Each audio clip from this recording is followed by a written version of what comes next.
So first up is cloudfind. Now they're not all in great condition, we've had them for a while as you can see up here. It's striking. I do enjoy a card where one side is all one bright colour with just the logo in the middle, you know. But I mean, it's basic, everyone does that. But that's not a bad thing, it works. Everyone does it because it's proven. We flip over to the other side where the information is, and okay, thank you Glen Smith. I don't actually remember meeting you. I'm guessing this was quite a passive kind of grab my card sort of thing.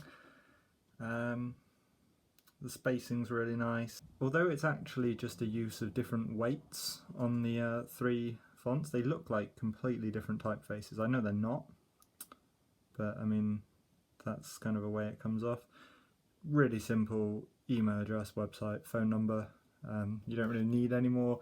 I don't agree with having social media links on business cards unless it's a specific product that calls for it, or you are, you know, if you are a YouTube channel, maybe you include your YouTube URL, or, you know, in general, this is the right amount of information to have.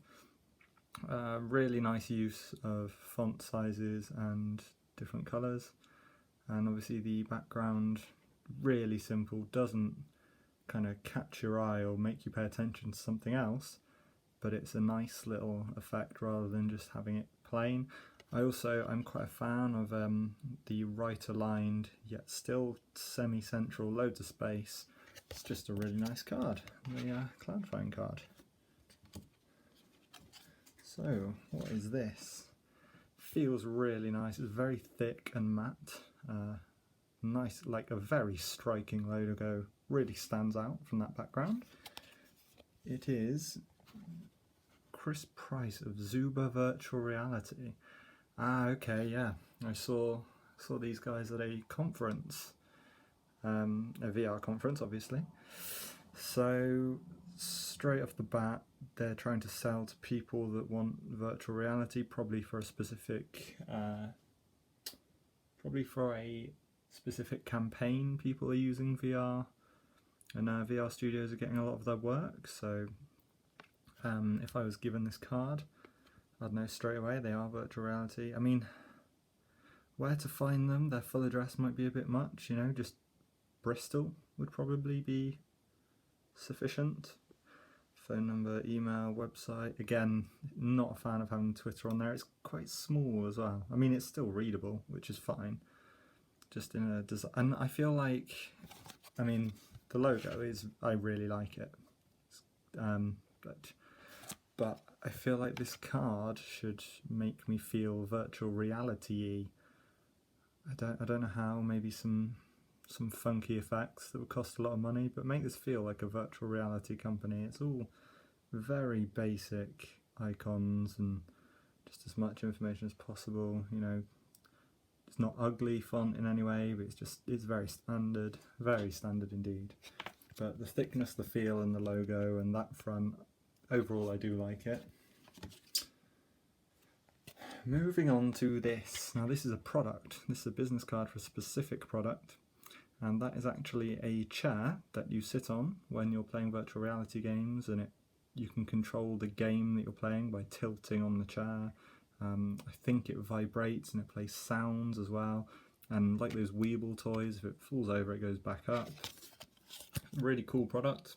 Don't know how they're doing these days, but it was just a nice product to use. It was a bit different.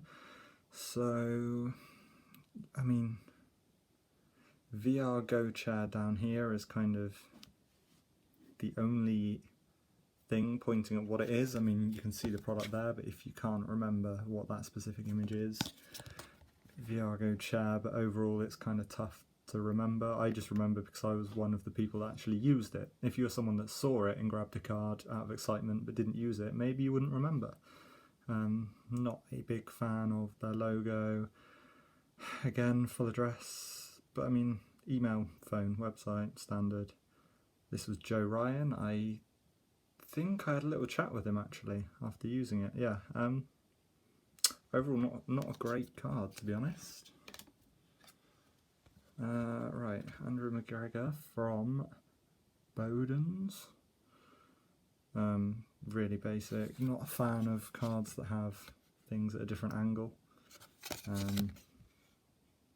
Standard, just a logo. I don't know why.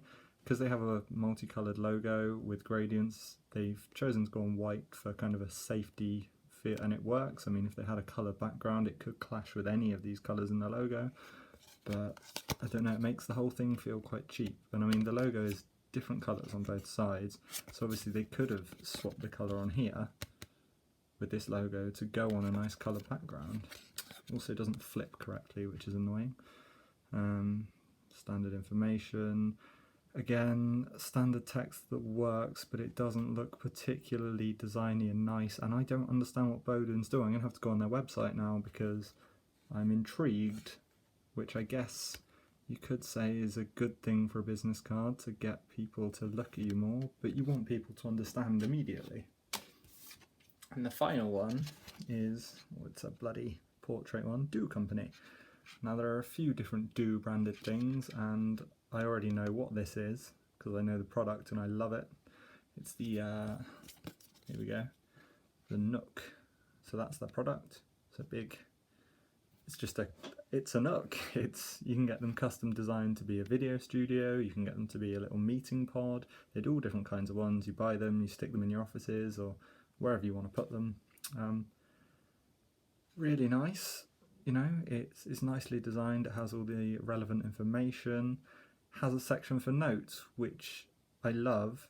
However, I don't think it's necessary in this case. Sometimes notes could be needed, but I mean, you're giving them a way to get in touch with you. Write your notes down yourself, and then when they get in touch, bring up the conversation again, I guess. But you know, I love the product, I love the card. Not a fan of portrait cards, but it's just a company I really like. So yeah, cool.